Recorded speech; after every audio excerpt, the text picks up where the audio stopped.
Hello, welcome to this exciting webinar with Dr. Paul Fugazzotto and Chris May, dental technician.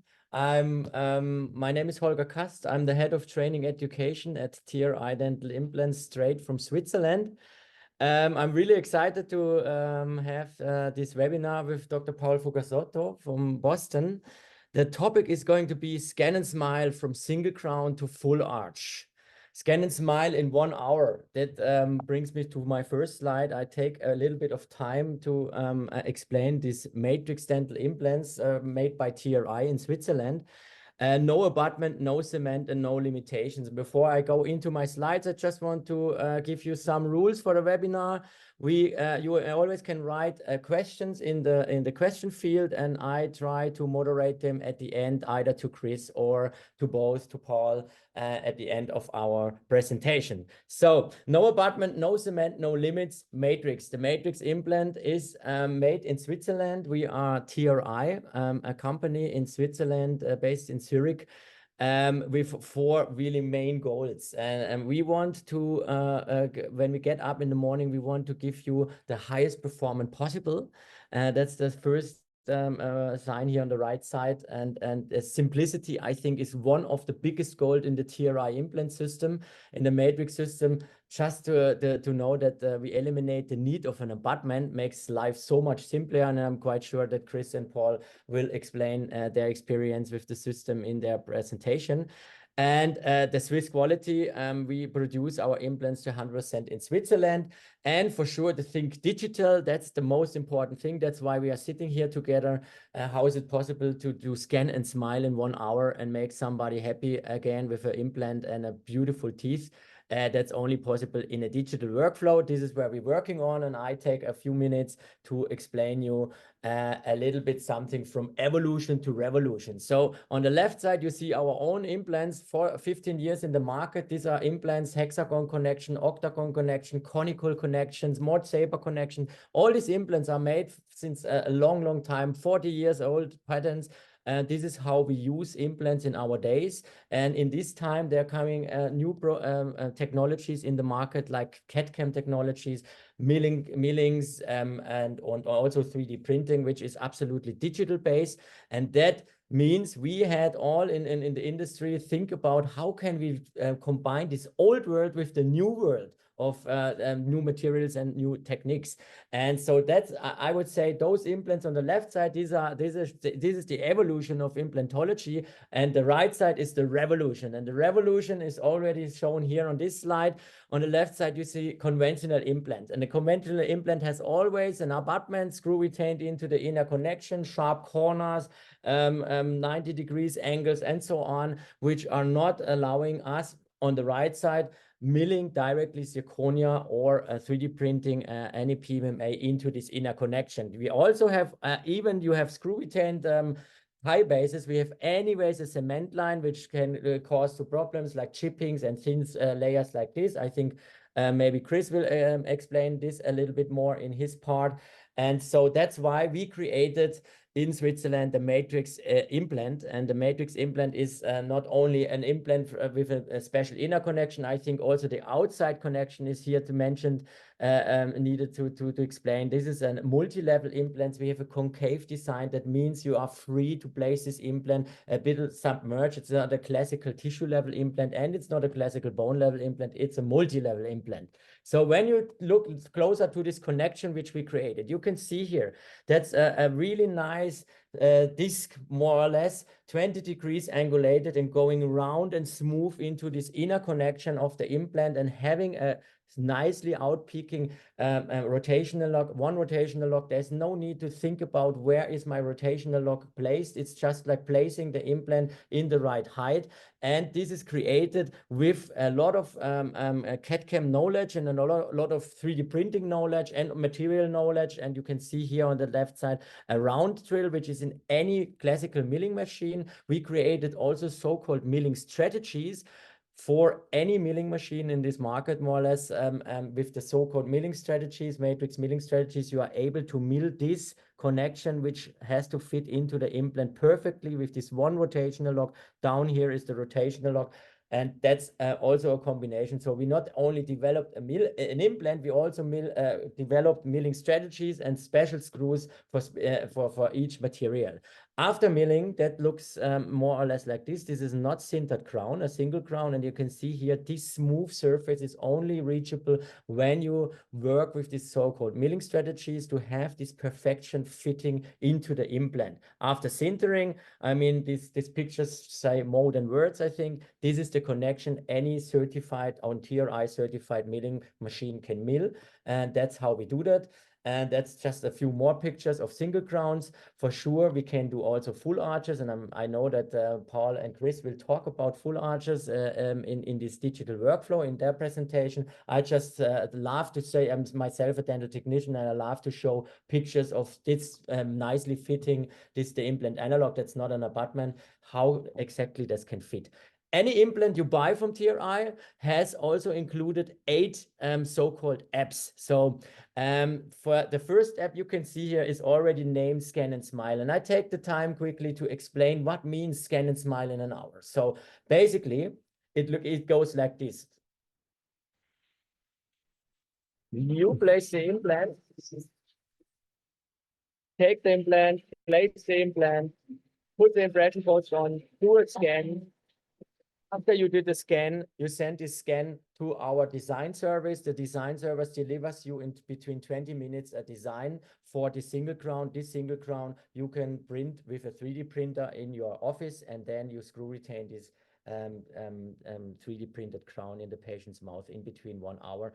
This is it. Just to show this again, you place the implant, you do a scan, you can see that here, intraoral scan, then you use those files for 3D printing. That's the 3D printing file, which gets sent back maybe by Chris May as a dental technician, or by our own design service, and you get then the design for your 3D printer. You can 3D print this crown, and 1 hour later, this a patient will get from 10 years edentulous to a temporary crown. And this is how this 3D printed crown for $1 maybe material wise looks after 1 month. And just today I get actually from this case a 1-year follow-up with the final restoration. That's another thing what I always like to show, this emergence profile of this matrix implant, plus this freedom of design of the dental technician to create a perfect emergence profile with polished zirconia leads to this absolute perfect bone situation, like in this case. For sure, this is not only for single crowns, this goes also for full arches. I don't want to talk a lot about it. This is a matching where Chris Made, for example, as a dental technician can do you when you do an immediate full arch. This is a 3D printed full arch restoration. In 30 minutes, this is ready, and the patient walks after a full upper and lower operation with teeth, with 3D printed teeth out of your office after quite some while. Or not a long while, let's say like this. And so then there's another app, and this is called the Scan Bridge. So what we do, we are the digital implant company #1, and there's always a problem between for intraoral scanning of full arches. Why this is a problem? Because sometimes you have a wide distance in between one scan body to the next scan body. Therefore, we developed in our days photogrammetry, and I can tell you with the so-called Scan Bridge, which you see here in this beautiful blue design, and also who knows the Swiss Alps, this is the design of the Swiss Matterhorn. So this gives you reference points, and that's a very simple thing. You just download these scan bodies. That's an STL file. You can download it from our website, and then you have different angulations with this click mechanism, which clicks to the impression or to the scan body. That's our golden scan bodies. You click it on, you fix this a little bit, and then you do the perfect scan. And this perfect scan eliminates the need of any photogeometry. You will have a perfect, accurate scanning only by 3D printing those scan bridges and add them to our implant system. Also, another app which I want to mention before I pass the word to Paul is our digital healing colors. So with an implant where you don't need an abutment anymore, You can be able, first of all, to create your own digital healing colors. And I know Chris will talk of his design of healing colors. That's a healing color shape, also an STL file. You can download it from our website. And here you have different shapes for molars in lower jaw, for upper jaw. You have single crown shapes, and this gives you the possibility to individualize an emergence profile from day one. This is tissue management. This is aesthetic digital dentistry, and that costs you nothing. You just download these different shapes, and you can create your own shapes in a digital workflow. You 3D print them, and then you are ready in any situation, break them off and place them in the patient's mouth. We have also exciting courses coming up with Dr. Paul Fugazzotto in Boston in March 22, June 14, and September 20. And at the end, after the presentation of Chris and Paul, I would like to introduce you to some special offers we have. So now it's time for me to give the word to Dr. Paul Fugazzotto. I'm really excited about your presentation. I get my screen free, and then it's time that you share your screen. Okay. Thank you. So let's talk. Thank you very much, actually. So let's talk a little bit. I realize that we want to look at the digital technologies, and we're going to, but what I want to look at is success, because that's all I care about. The most expensive thing I deal with physically, financially, emotionally is failure. So let's talk about success and how I believe that these technologies change the ball game, change the rules for success, both clinical and practice success. So let's talk a little bit. What are you looking for? Let's look at this for a second. Do you want more patients? Do you want more production, which I think is meaningless? Do you want more net income, which of course is better than that? More exciting treatments? Something else? Less stress? There's a lot we can do. But the point is predictability. If this isn't predictable, I'm not going to do it, because we have things we know are predictable. So we've got to set the bar of our expectations for about a minute to know what we're striving for, because if we can't get it, I'm not interested. I'm not interested in being a beta site. I'm not interested in having patients, well, that's good enough. It's not good enough. The simple fact is that in today's world, with implant therapy and with what we do in general, it's highly predictable. You can go back where we can keep teeth, and you can keep them for 30 years, and you can lose less than 0.1%. We know that in studies that we published. We know we can rebuild bone anywhere we want, whether it's horizontally, vertically, perfect buccal ridges, etc. That's routine without autogenous grafting and done every day. Can we do the same thing with these technologies? That's the question. Can we take it as predictable as this and do these technologies? We know we're going to place immediate implants. We've done that for decades. We know we can place them in molars, and we do that almost 95% of the time. We use these molar sites as well in these immediate full arch provisionals, as you'll see. So those are not sites you can't employ. So you can give people back full arch reconstructions with these immediate technologies. It's not 4 in the anterior with 9,000 cantilevers. That to me is not predictable. We know that you can go into mandibular areas, and you can not let the extraction socket guide you, put the implants where you want and do this. We know that you can go into the maxillary molars and do the exact same thing with the exact same success rates, not survival, success, because all of these implants are probed to bone crest when we do statistics. So you can take this and do this. And we use these molar sites all the time, as you'll see in these full arch reconstructions. So with that being our baseline, can we meet that with these technologies? Can we meet it with this implant design? Can we meet it with these digital workflows? If we can't, I'm not interested. It's not that exciting if it's going to give you any failures. So that's what we're going to look at. But we're not going to look at it as clinical success alone, because if you do, you're not understanding what we're talking about. We're going to look at it as patient success. That's the unique bridge formed by these digital technologies between therapeutic success and patient success. They are not the same. Patient success, which is what we're going to talk about tonight with these technologies, is more expansive than therapeutic success.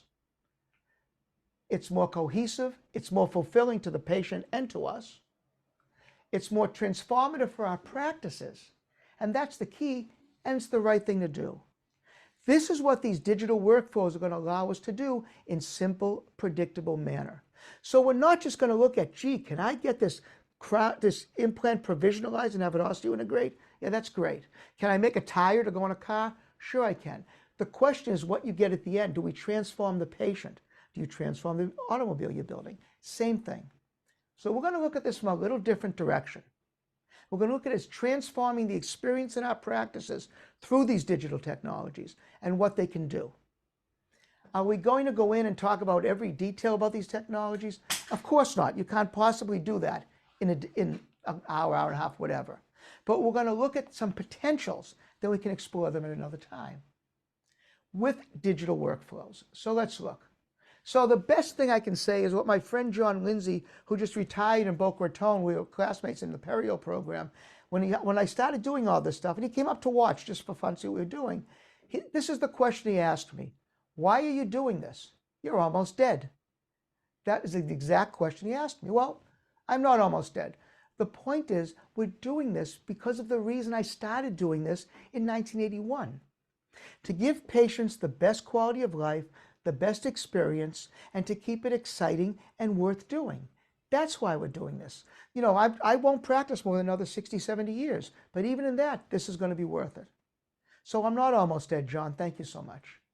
So let's start with success versus value. There's a big problem today in the implant industry, and that's the quote, value implant. The value and success are the same thing. Value comes from ensured success. Now, I've been doing this a long time. These were some of my first patients way back in the Roman Empire. And practicing in Boston, we have the highest ratio of periodontists to population of any city on earth. And that's accurate by far. That being said, you can do something different and you can do something transformative. And the biggest problem you should have is how much work you want to do. You know, and if you do this right, you should be able to get over 94% complete comprehensive care acceptance rate. If you don't, you have something wrong. That's another discussion for you to explore. And this is realistic. If you are a specialist in private practice, that should be your comprehensive case acceptance rate. If you're a restorative dentist, it'll be probably high 80s because those patients aren't filtered like they are for me. If you're a specialist in a group practice, it should be about 90, 91. If you're not reaching those numbers, learn how to. The point is, that doesn't mean sticking an implant in this patient's mouth somewhere. It means comprehensive care. And that's what these digital technologies will allow us to do from a motivational point of view, from a technical point of view, and ultimately from a transformative point of view. So let's look at how we do them, because that's the key, right? To do this, we have to understand what we're dealing with. So let me ask you a question. Think about this yourself before I click a slide. Why do patients refuse therapy? Well, if I ask that to 100 people, 95 of them are going to say money. Some may say fear. Some may say time. Some may say pain. The problem is, none of these are true. None of these are the reason a patient refuses therapy, ever, unless they can't feed their families. The reason patients refuse therapy is because we don't show them the value. And again, you're going to see in about 3 minutes how we use the digital technologies to do that, to ensure therapeutic results, ensure case acceptance, then therapeutic results, and then transform patients. Okay? So let's look. We have to instill value. Go and learn about hedonics. This is not the time to talk about that. Learn how to use a hedonic approach to instill value and have everybody accept therapy. So here's what you have to understand to instill value. What do these patients want? What do they want? They don't want teeth. They don't care about that. Patients don't come to me for teeth, comfort, function, aesthetics. They don't come for any of that stuff. Let me ask you a question. What do patients want? When you go out to buy a fancy sports car or some other car, do you go out because you want tires? Brakes? No. No. You go out for a specific goal. What patients want when they come to us is only this, an optimal quality of life. I don't talk to patients with these technologies about, oh, I can do this really fast. No, it's giving you an optimal quality of life at every stage, from initiation to provisionalization to finalization to long-term. So let's look at how we do it, okay? The first question is this worth it? Look, I'm very busy in practice. I don't practice 5 days a week anymore, obviously. I have two associates who are fantastic and work very hard. And between the three of us, we see just over 150, 155 new cases, not patients, cases a month. It's a lot of patients. So we're plenty busy. So why am I doing this? We were productive, I was profitable, etc. Is it worth it? What's it going to do for me? I'm not one of those people in dentistry who say, oh, a new thing, let's buy it, because I'd rather give my money to a company. I'd rather give my money to me. I like me. So is this worth it? Let's look at what we're going to accomplish, then we'll look at how we're going to accomplish it, okay? We're going to change the patient experience. We're going to transform it. You're going to hear me use the word transform for a long time. People talk about practice growth, practice management. I think those are terrible concepts. That's a different discussion. We're talking about practice transformation. We're going to transform their experience. We're going to transform the way we perform therapy. We're going to transform our efficiencies, which of course translates to profitability and to increase profitability. We're going to transform how the patients think about us, how they think about themselves, and as a specialist, I'm going to transform how the referring doctors think about us and why they send them to us. So here's how we do it, right? Single teeth are very simple. Single tooth workflow is easy, let's face it, right? We're going to take the tooth out, we're going to put the implant in. We're going to scan it. We're going to then scan the healing cap. We're going to scan the bite. We're going to design a provisional, either in-house or off-site. We don't design them in-house. We don't have time for that. We send it out, and Chris May's got it back to us in 12 to 13 minutes. What are we going to play with that for? We're going to nest the design, print it, cure it, insert it, and then create a missionary. We create a missionary, and that's what you do. And this is how easy it is. Let's look at some cases and the time involved. You notice you don't see the word temporary here anywhere. We don't have temporaries in our practices. We don't make temporaries. Temporaries don't exist. Why don't temporaries exist? Because temporaries are temporary. That's what patients think. They are provisionals. They are a treatment step. You'll see that when we talk about whether this is worth it financially. We don't have temporaries. We have provisionals. Throw away the word temporary. It's a bad word, okay? So look, this is one of the very first ones we did with a different implant system, which is obvious, right? Take the tooth out, put the scan body in, scan it, put the healing cap, although now we don't even bother doing that if they don't occlude on the scan body. Print, design, print, polish up, insert, and you're done. Simple crown. They walk out with a single crown in, if the slide changer works. They walk out, they go from here to here in 43 minutes. From the moment they sit up until they walk out the door is 43 minutes. Impression, design, print, finish, insert, 43 minutes. That's it. And let's be honest. If you take out, for example, this tooth, a lateral incisor, how long is it going to take, which had some internal resorption, how long is it going to take you to take this tooth out? Let's be honest. 3 minutes? 4 minutes? What's the whole surgery take? 7 minutes? It's fast. And they walk out like this. This person's going to lose one tooth that's fractured, the other one's going to get a new crown on it. Obviously, we'll try and make them even whiter because they're not white enough. Patient comes in, tooth comes out, TRI goes in, like so. Take the scan.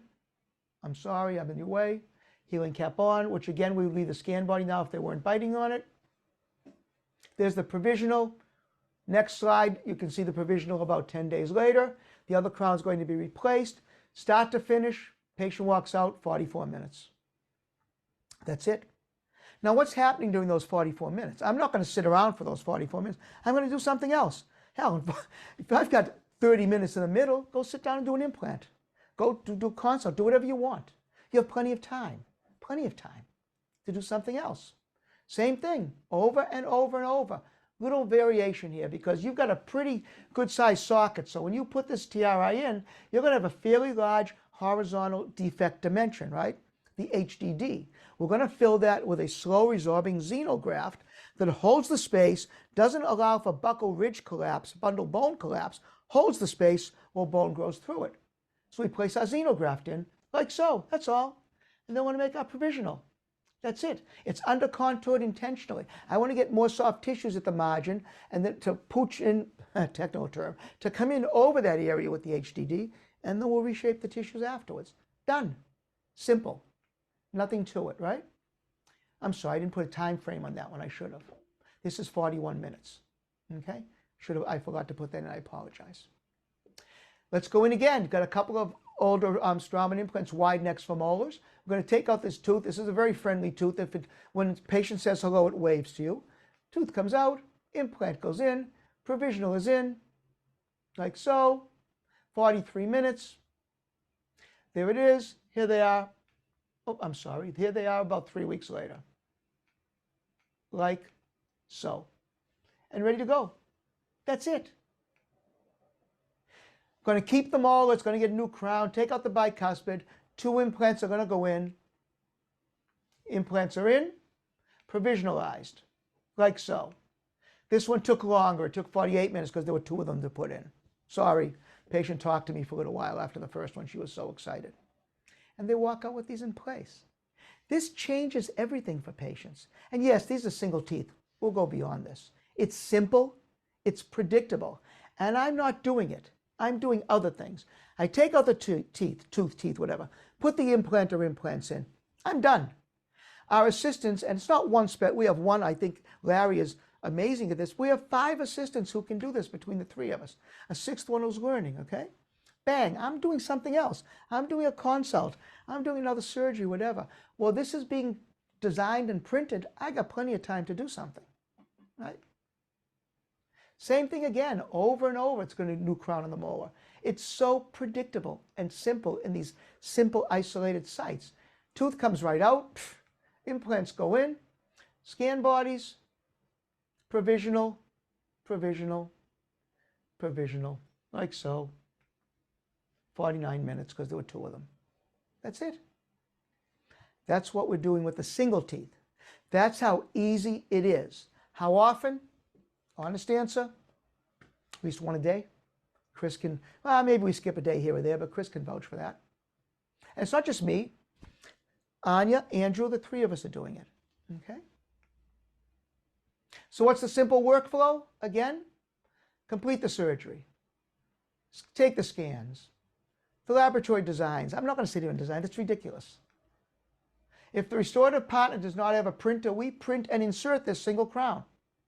However, I don't think I should be doing that because I don't think I should be getting the fee for that. I think my restorative dentist should be. So if the restorative dentist has a printer, Chris sends the design to the restorative dentist. As the patient makes their way over there, they get there, they print it, and they insert it for them. That's it. It's that simple. But the question becomes, where can we go with this? How far can we go beyond these single teeth? Chris? Thank you. Let me share my screen here. Chris is a very sharing person. Well, big honor to be with you guys tonight and to be able to share a few things that I've been working on with Dr. Paul here as well. And just to kind of kick it off, 12 to 13 minutes. It's pretty quick turnaround time for a single unit to get it back to Dr. Paul. I think a lot of that has worked a few bugs out over the months that we've been doing this, over the years now we've been doing it. And, because the biggest hurdle to all of this is not, Dr. Paul's skills or my skills, is getting the scanners to talk to each other, to get the email working with each other. There's been times with maybe a different practice, not Dr. Paul's, but we have a design ready to go and we send it to an email, but that person's not in the office that day and they don't have access to the email. And so the design's ready, but the team can't get the design. So now what we do to kind of keep things simple, we request 2 emails. So we send the design to 2 emails. So that way one acts as a backup in case they can't access it on that particular computer or laptop or whatever. So these are the kind of stuff that Dr. Paul has really helped me navigate and work out to make this workflow even better. What kind of grew out all of this was to go ahead and get set up before the patient even gets in the chair. Let's go ahead and get your scanner talking to my scanner, so that way we can just design quickly, and we're not waiting for an invitation from your scanner, then we approve it and all that. We work out all that noise ahead of time, so that way on game day we're ready to go. So let's jump into this and show you just a couple things what helps our day out. One is, especially on full arches, if we can get the pre-op scan data, this is so critical. For the restorative team, if you could take the scans and send it to us well before surgery, this really opens up the case to us, and we're allowed to kind of see into the case, work with the case.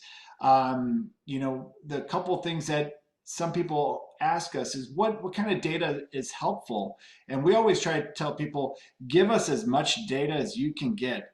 Give us a full scan of the arch, and if we're working on an upper arch, we have some critical landmarks in there that we want to capture with that scanner. Obviously, the big one is going to be the palate. The palate is like home base for us. If we have the palate, no matter what kind of happens in surgery there, we have a good home base to go back to. There's a lot of techniques that people will use, whether they use a surgical tack or the breadcrumb method. It all ties back to home base. That gives us the ability to take the pre-op scan and take the surgical scan and then marry it with our design. So what we're going to do is, while Dr. Paul is working, we already have this design ready to go. So morning of surgery, we've already worked up a design. Dr. Paul and I talked about it. He's already informed us this is going to be like an FP1 type of case, which is ideal. You talk about an ideal implant for an FP1. I mean, the TriMatrix is ideal for that. Yeah. So we know ahead of time where he's going. So we have our design ready to go. And then once he completes the surgery, we get the updated data. So the teeth are out, the implants are in, we got the scan bodies on. We update our file, and then we just marry the two together. So if we do everything correctly ahead of time, we can turn around a design back to Dr. Paul and his team in less than 40 minutes. And sometimes, some cases are easier than others. There's been times where we can turn it around in 30 minutes. It's not so much about the time. We want to make sure everything's done correctly. But at the same time, we know there's a patient at the other end who's laying there, who is numb. They want to kind of get on with their day and get home. So this becomes a priority for us. And that's why when we do these cases, kind of like a quick huddle with the team. We know this case is happening. We're prepared. The team's prepared. Everybody's on standby, and things go smoother that way. So this is what I was talking about. As you can see on the one slide, I'm missing a pretty good chunk of data. So this came in from our restorative doctor. We got the scan. The scan's good, but we're missing some critical landmarks, and it's the palate. The palate is something that we really, really want to try to capture as much on, plus all the extensions.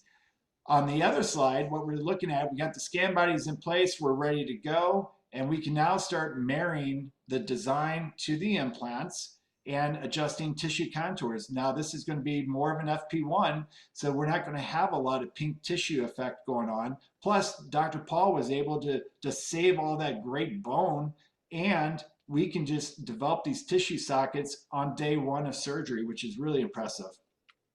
So this is just kind of looking down like on an occlusal view, how we can just design everything, get everything ready to go. And then from there, once we have it designed, we will send it back to Dr. Paul. We do a couple other things. One is we'll send a text to one of the team members. It happens to be Larry.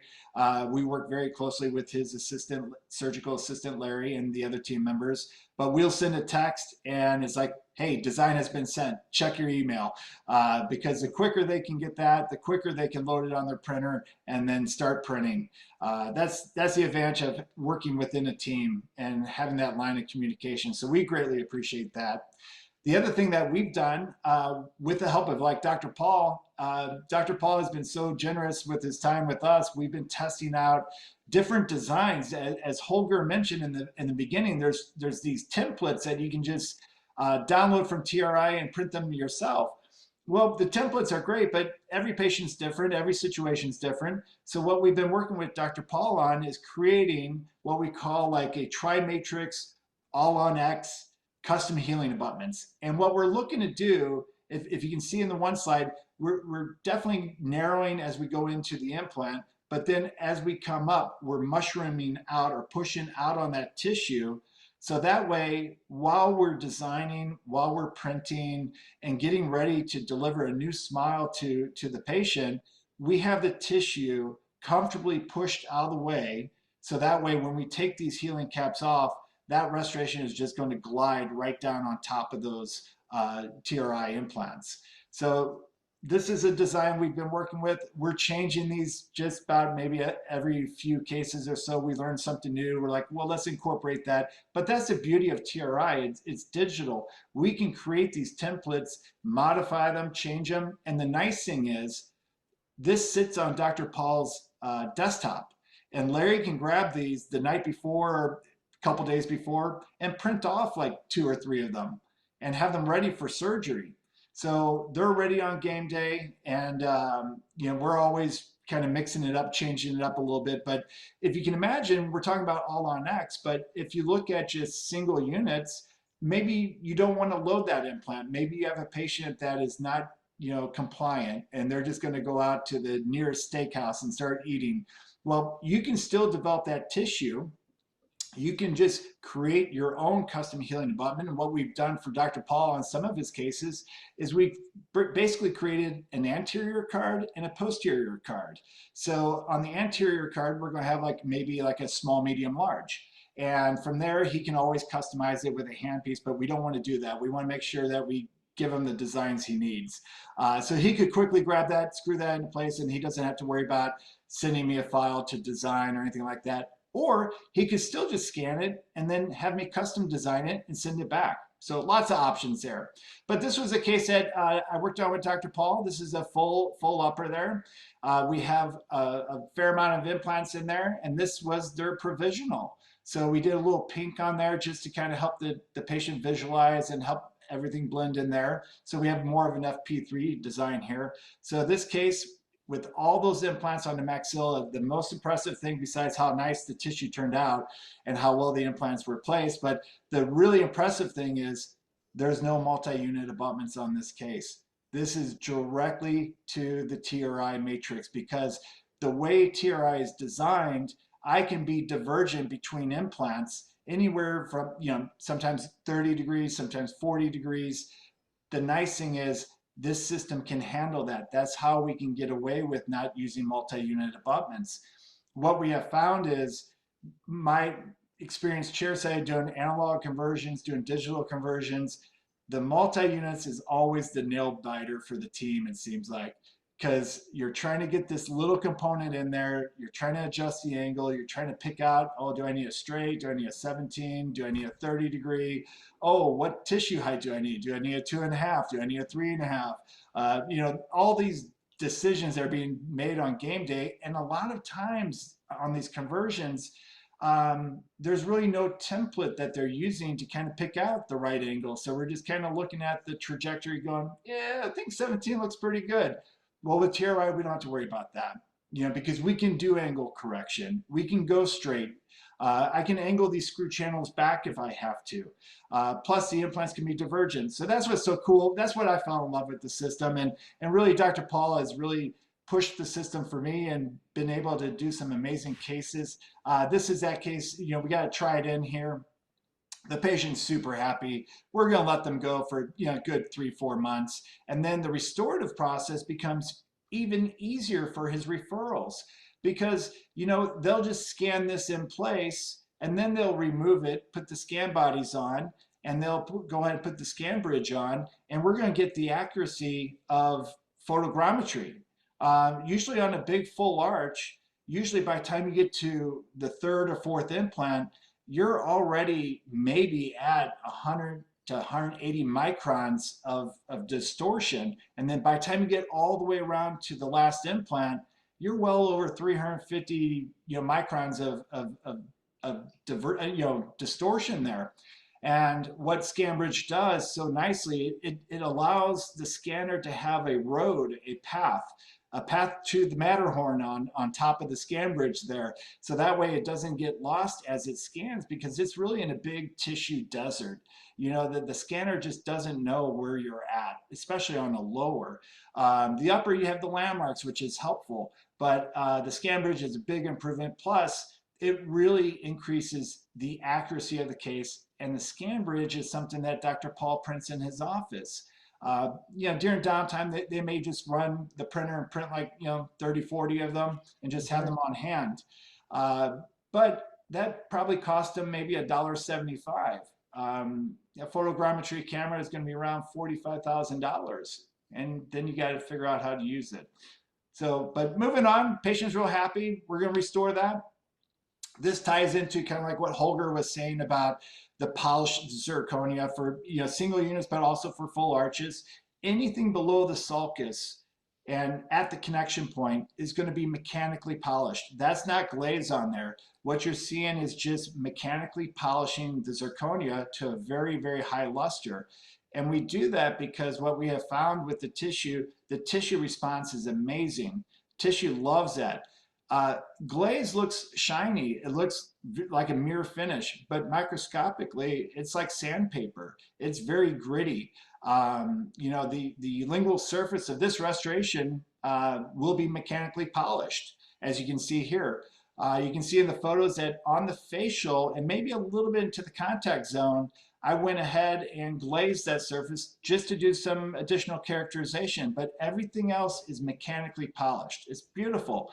The tissue loves it. So I'm just wanted to share a few slides with you on that. The one thing I really want to hit earlier, what Holger mentioned, was I have complete control over the emergence. I'm not limited by a tie base that sets my emergence for me, and then I adjust from there. Sometimes the tie bases are 1.5 millimeters or whatever, 2.5 millimeters, gingival heights. I don't have to decide any of that. I can free form and design as I need and really place the support for the tissue where it belongs. As you can see in this restoration here. A nicely placed deep implant. I got polished surface, but I can keep my contours exactly where I want it, so that way I can hold that tissue and not pull the tissue down and ruin everything that Dr. Paul created. For me, that's the challenge as a dental technician, is to preserve the artistry that Dr. Paul has created. He laid a great foundation for me. I need to respect that, and I need to support that, and this restoration will achieve that. As you can see, we're kind of deep there, but on a printed model like that, it just slides right in perfectly. And then, of course, x-rays to back it up. So I'll turn this back over to Dr. Paul. Okay. And thank you, everybody. Thanks, Chris. Thank you. You can see that Chris and I work pretty closely together, and it's a pleasure. The only disagreement I'd have is that I live in Boston. We don't have data. We have data. So, sorry. So let's talk about data. So how far can we go? Well, we've skipped because that's not the purpose tonight. It's much too long. The key element to success, right? And the key element, I'm just going to mention in one sentence, the key element of success is appropriate examination, diagnosis, and treatment planning. So Chris touched on, we talked about giving the information to him. We have to gather the information in our examination, intra and extraoral, and diagnosis. We've got to look at the patient's conditions overall, the patient compliance. We've got to look at parafunction, which will destroy implants. And in my belief, and a couple of colleagues, is the primary cause of implant failure, and many other things. So I have to say that we're looking at sort of a nice little bells and whistles thing here, but the key is foundation, looking at cases and figuring out when to do what. So how far can we go, okay? We all know we can do this. This is Richard, very nice man, came in with a bunch of hopeless up maxillary teeth. I'm going to open them up a little bit as well. You plan the case, blah, blah, blah. It's a lot more involved than just what the blah, blah, blah I just said, of course. But, here's the problem. Conventional hybrid design, I need a certain amount of distance between the heads of these implants and the opposing arch, which means I got to take away a lot of bone. And back then, we all started getting hybrid. Oh, let's hybridize, because that's what we saw with these new technologies. And this is what we did, and we put some implants in, and that's the provisional, and now it's finished, and here's the final, and he's happy. But the point is, we took away a lot of bone, because that's what you have to do if you're going to do this. So we still do FP3s. But the question is, does this have to be an FP3, or should it be? And more importantly, are there situations that are dangerous to be FP3s? Like this. This gentleman comes in, he's had an infection for 18 months. He's been on amoxicillin since the day the implants went in, 18 months. They were put in by a gentleman who had taken a weekend course, put them in. Patient comes to me, you say, well, they don't look that bad. Till you look at the scan and you realize that he missed the bone. There's just enough holding them in so they don't fall out. So of course we took those out, repaired the bone, the other maxillary teeth are decayed. And now take a look. This is his smile.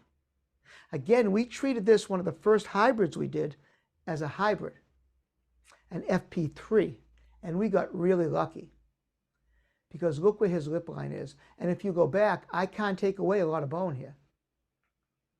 So as a result, we got this done, and we got lucky. We got lucky, and we barely cleared the lip. And I just realized I have a slide out of order. I'm sorry, hold on. Oh, sorry, that slide's missing. And we barely cleared the lip and hid the margin on this guy. So it's not how far can we go, how far should we go? That's the question. Should we be turning everything into these FP3s? Of course not. I find myself doing more and more what I'm going to call periopros. It's just periopros, except the roots happen to be made out of titanium. It's the exact same principles. And I have to admit that this implant is perfectly designed for FP1 cases, as Chris said, and the crown and bridge that we do. Is it every case? No, but it's a lot of cases. So the question of hybridization is a serious question. And this goes back to diagnosis and treatment planning. And what you do, if this patient, and this is again not the place for it, you put cases up, you start to treatment plan, we look at a lot of cases together, we get together, people in their 20s, 30s, 40s, going to lose their teeth because of decay, etc. Are you going to go in and hybridize these patients, take all this bone away, or not? Patient like this, she's got 2 implants in the molar sites. All of these other teeth are hopeless. Oops, there's the end of the other one. I had it out of order, I'm sorry. So look at how lucky we got in this guy. Look at that. We barely hid the margin. Today this would have been an FP1. We got lucky.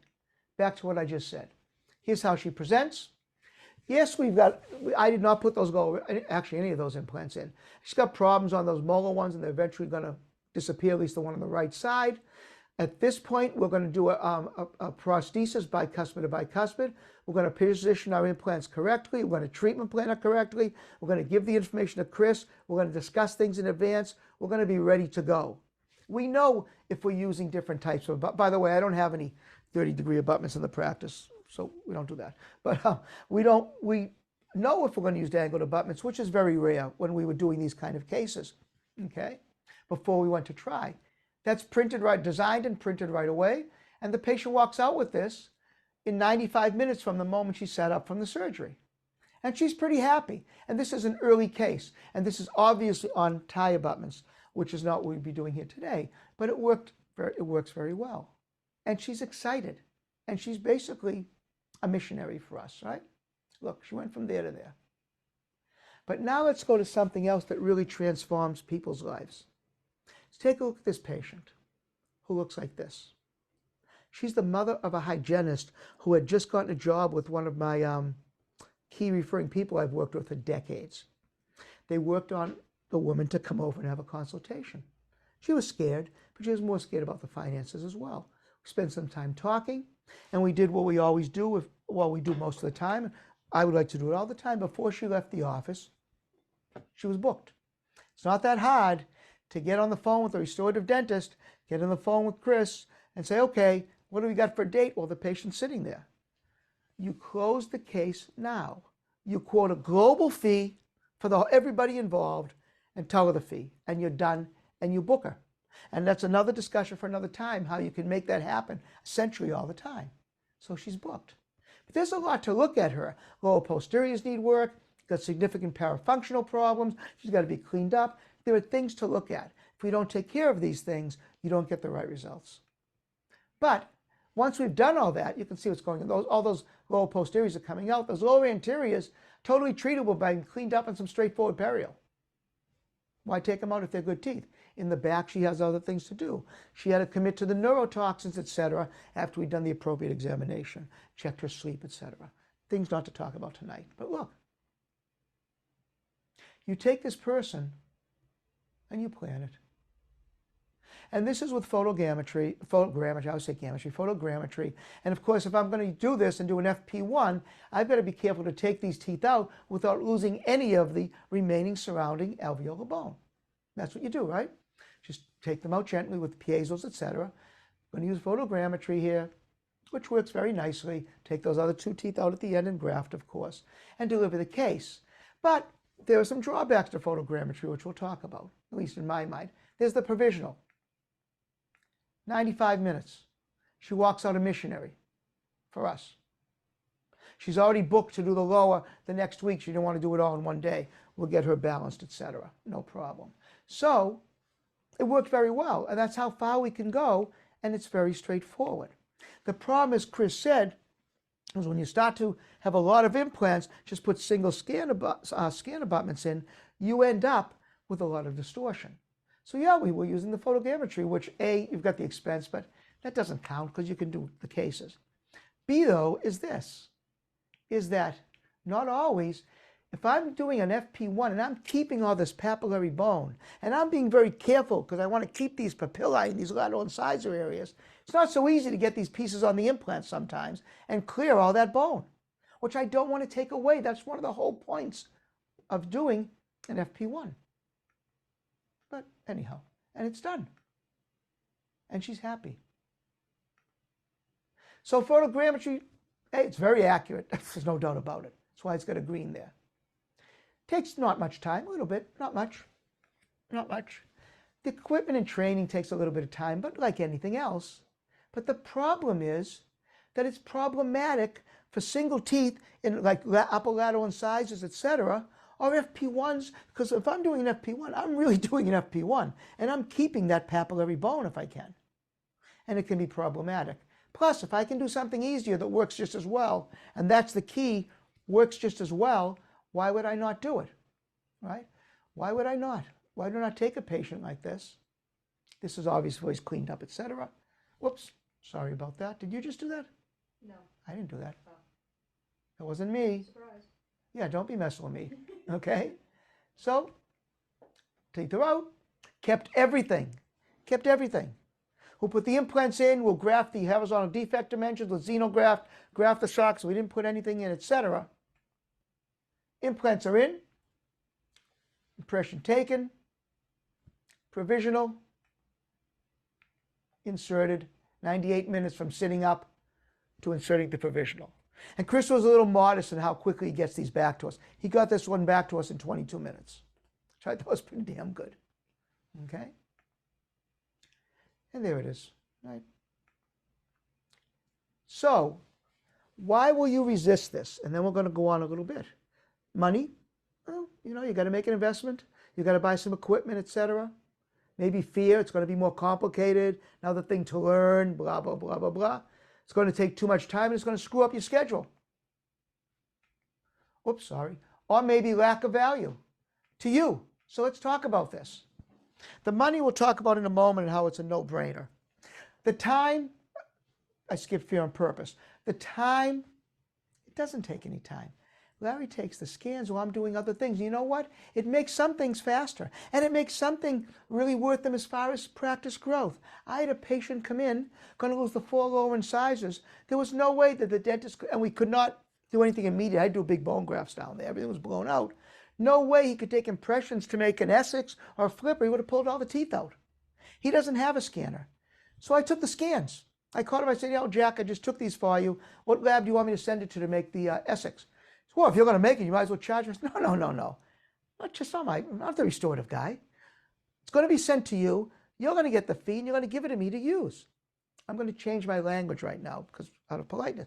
He said, holy rutabaga, I can't believe that. Are you Rutabaga kidding me?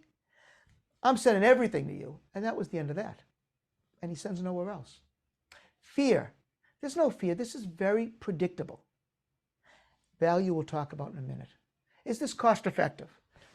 Okay, let's first start with the equipment you have to buy, right? So if you already have a scanner, what are you going to buy? You got to need some software, the printer, the curing unit, okay? In that case, if you do one provisional crown or one night guard per month, if you bought this with no money down from these companies, your monthly payment will be less than what you get for one provisional crown or a night guard per month. If you're not going to do at least that, you shouldn't be doing it anyhow. We do all our night guards in-house now. Larry comes in, he does them before work, he gets commission from him, does a great job. It's simple.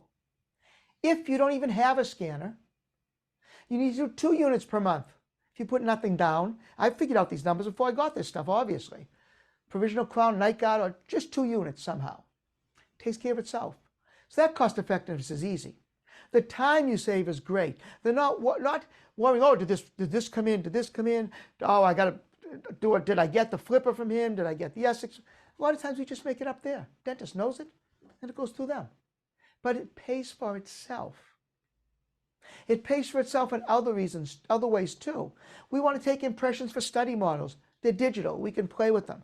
We want to make a night guard, as I said. It's digital. It saves time. This is fast. We don't even have all the kinds of impression materials in the office anymore, right? So is it really worth it, though? Is it worth it? We have a busy practice. When I am here, the days I'm here, I work at a fairly rapid rate, and I do 5 to 6 hours of surgery a day, which means 5 or 6 procedures usually, maybe more, I don't know. I mean, you're going to do a couple implants, that takes no time at all, right? Okay, so if you do a full arch, for my surgical part, I'm probably going to have to book out 2 hours with the impressions and everything. Okay, well, and then the restorative guy takes over. But the point is, I'm not going to do this if it's going to screw up my practice. Is it worth it? Let's look and see. Let's look at this patient who's going to lose upper and lower, right? Look at them. They're all decayed. They're all going to come out. So there's the upper. There's these scan bodies he talked about that we print up. We have about 100 of them here. We just print them and keep a packet, keep them around. There they are. Put that in, lay them in, take your impression. It's accurate. Call it a day. Quick, easy, obviously inexpensive, and simple to master. And that's why we prefer this. And we don't have the same problem, those lateral incisor sites. Lower, same thing. Whoops, sorry. Lower, same thing, and it works great. There's the upper, and you'll see. Why scan bridges? TRI has a paper coming out showing 99.7% passive fit of these. They also got a very impressive 3-year success rate. That's another story. That's well up at 99.5. But it's predictable, and they work, and they're simple, and they improve the patient experience because it's fast, and that matters to me. Sure, there's a savings on it, but more importantly, it improves the patient experience to do this.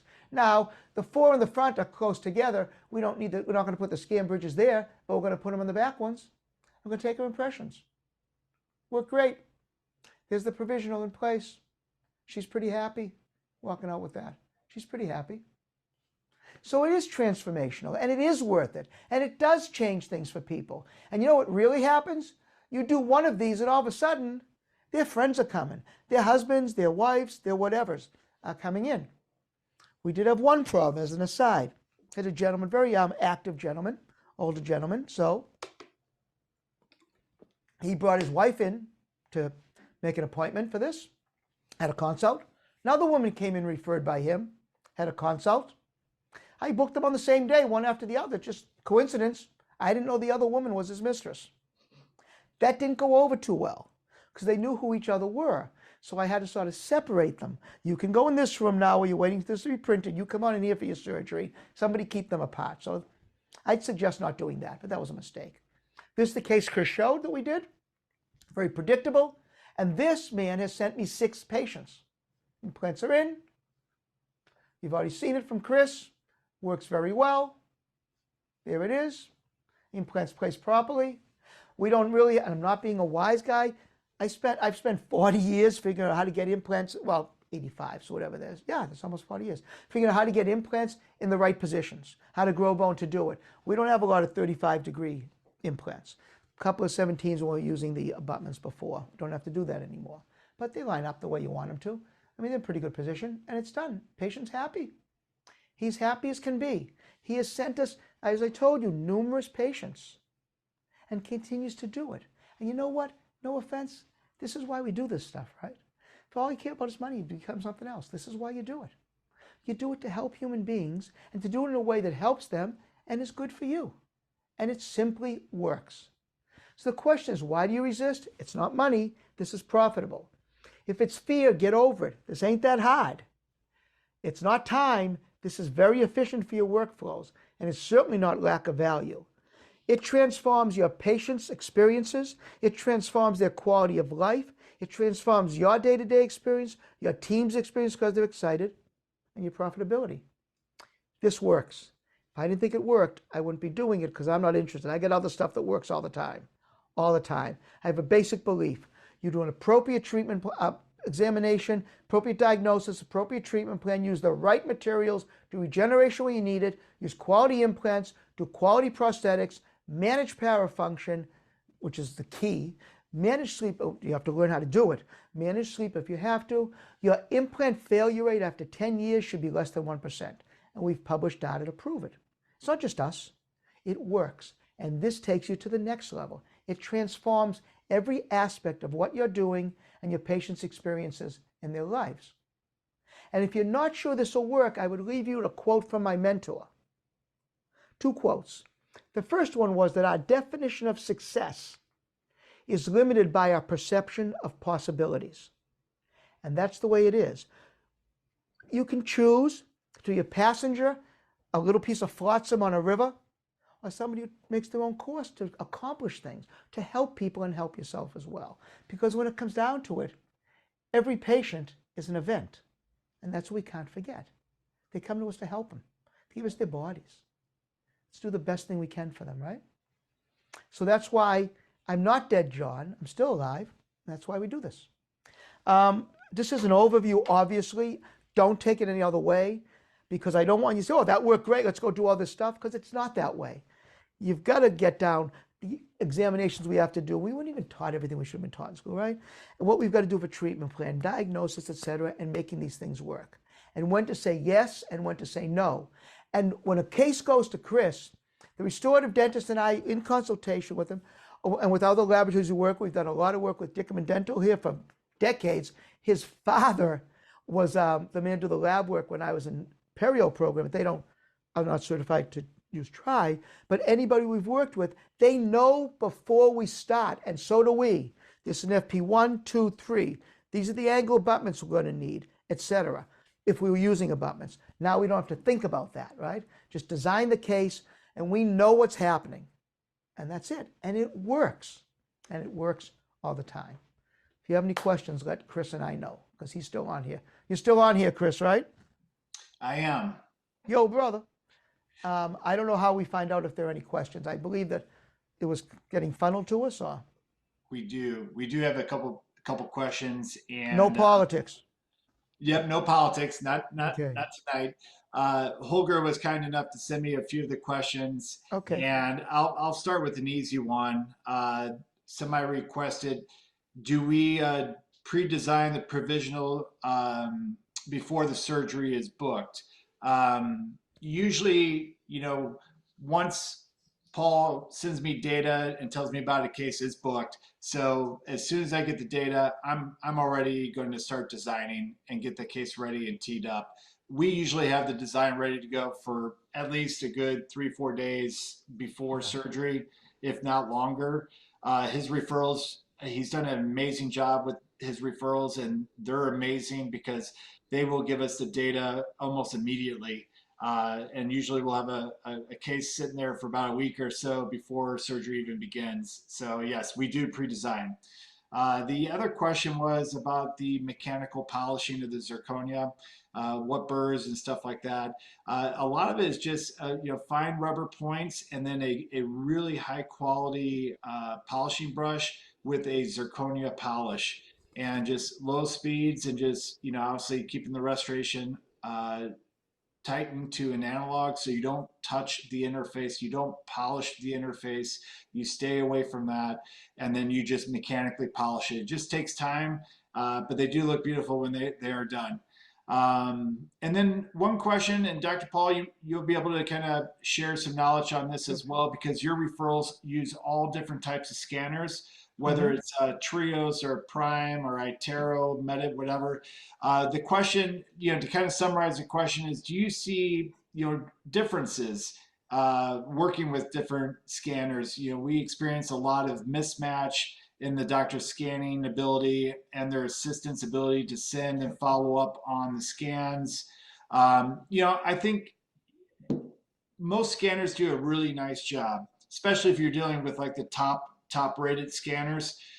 But it boils down to the user, the team. And one thing Right. that working with Dr. Paul and Larry and the rest of the assistants at his office there, they really spend a lot of time, building that training, understanding how to scan. There's been times where I walked in and Larry was scanning something and he was like, I'm not liking this. I'm not liking this. And he just reached over and deleted it. Just deleted the whole thing. And Yeah, I know. that's something that you need to understand, that it is better to just delete your scan data, even Right. though I've seen people sit there for 40 minutes just building a ton of data, and you're not making it more accurate. You're actually making it less accurate, because what it's doing, if you're building like 50,000 slices of video or photos or whatever, it's going to take an average of those 50,000 versus only taking 10,000 slices and Yeah. then taking the average. So developing that muscle memory, some scanners are a little bit easier to use than others. But yeah, we do see a difference. And it's not so much the scanner, it's more your Exactly. technique and really just practicing, practicing, practicing. And that's on the, no offense, that's on the doctors. I see a lot of places where yeah, you took a course, go scan this stuff. No, if they're not getting it right, you have to reach out for a resource to come in and show them how to do it right, because I'm not going to do it. And it really comes down to, what do you demand of yourself? Some restorative partners I work with who have just gotten scanners recently, they send us the scans to look at before they send them to Chris. Chris doesn't know this, to see if they're okay. No, you can't do that. We help them. We have some partners we work with that don't have scanners. We'll take the scans and send it to Chris. Or somebody says, I'm having trouble getting this one. Send them over. And Larry has trained the people in our office. And Chris spent a lot of time with us doing this, as did, I mentioned, Ira Dickerman. Brandon spent a lot of time doing that with us. It's training, right? It's showing people how to do it. What's garbage in, garbage out, man? And I learned this from Will Martin. I'm standing there talking to him one day, and somebody, a grad student, said to him, "Do you think this impression's okay?" And Will said, "If you had asked me that question, you already know it's not okay." So Larry never comes to me and says, "Want to see if this is okay?" Ever. He knows if it's okay. And the other assistants, they know if it's okay. It either is or it isn't. There's no middle ground, right? You're right, Chris. It's not the scanner, it's the people. So to kind of touch upon another portion of their question was, it boils down to accuracy. Obviously you got some really expensive scanners, you got some middle of the road scanners. I think the one thing that the TRI implant really brings to the table is it doesn't really make them equal, but when you use ScanBridge, it really opens up the possibilities Yeah. for most scanners to be able to give an accurate scan to the laboratory. Now it still relies on technique and being able to scan properly and all that stuff, but ScanBridge can take a scanner that is real hard to figure out where it's at and all that, and really get it back on track and allow you to scan the case quickly, because that's what we really want to do. We don't want to scan it so quick you miss stuff, but you don't want to just sit there and just keep hovering and building just tons and tons of data. So that's the beauty of the ScanBridge. It helps those scanners that are maybe not quite as good as the bigger ones, but it certainly kind of helps level the playing field. Well, it'll help Yeah. the scanners, and it'll help the scanners, meaning the people scanning as well. It'll help the machine and the person. Yeah. Absolutely. And it just shouldn't take a long. I'm not, you go in, you scan.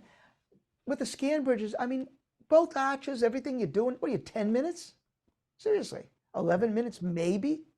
and then you move on, you know. There's more questions popping in here to Dr. Paul, and there was one question: how you can play with this multi-level design, which you can see here in the back. How deep can you place this multi-level in the? Yeah, I like that design. I mean, I was trained in tissue level implants. I still do a lot of tissue level implants. Have I placed them all the way down that I've got the neck of the collar at the buccal bone? Well, okay, let me back up. First, you've got to talk about what kind of situation you're placing them in. If you've leveled the ridge for an FP3, I usually place them so that I'm at the collar rough joint right there. If I'm putting them in a socket where I have kept the interproximal bone as best as I can, I'm usually going where I'm about 1 millimeter deep on the buccal, where I bury the collar about 1 millimeter, and that's all. I have not, in an extraction socket, buried the collar all the way down beneath the buccal plate. So that's what it is. If it's a flat ridge, because I'm doing an FP3, I stop at the collar joint. Otherwise, yeah. Sorry, I don't want to. Go ahead. I just want that color is 1.8 millimeter, and since it's concave design, you can place it nicely deep to take the compression actually out of the cortical area, because it's not a classical tissue where you got That's this exactly right.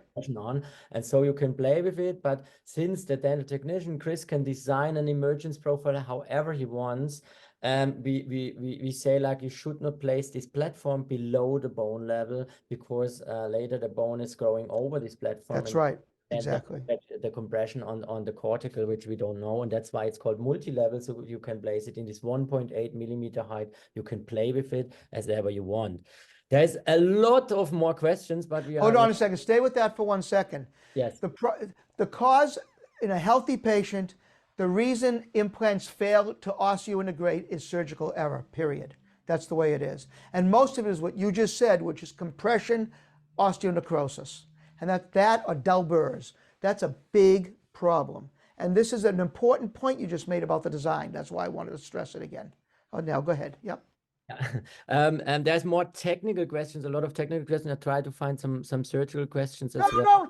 No. I'd much rather have Chris speak. I think that's great. Yeah, okay. The biggest question is always how much angulation you can compensate with this system. I can answer it as well, maybe quickly. You can basically, between implants, you can have a maximum angulation of more than 50 degrees. The technique of milling machines sometimes is the limit how much your milling machine is able to mill, but 3D printing wise, you can 3D print directly on this connection. And 3D printing, we will do the final restorations in the future only with 3D printing. That I'm sure about. It takes a few years, but it will be there. And so this connection is absolutely ready for the future.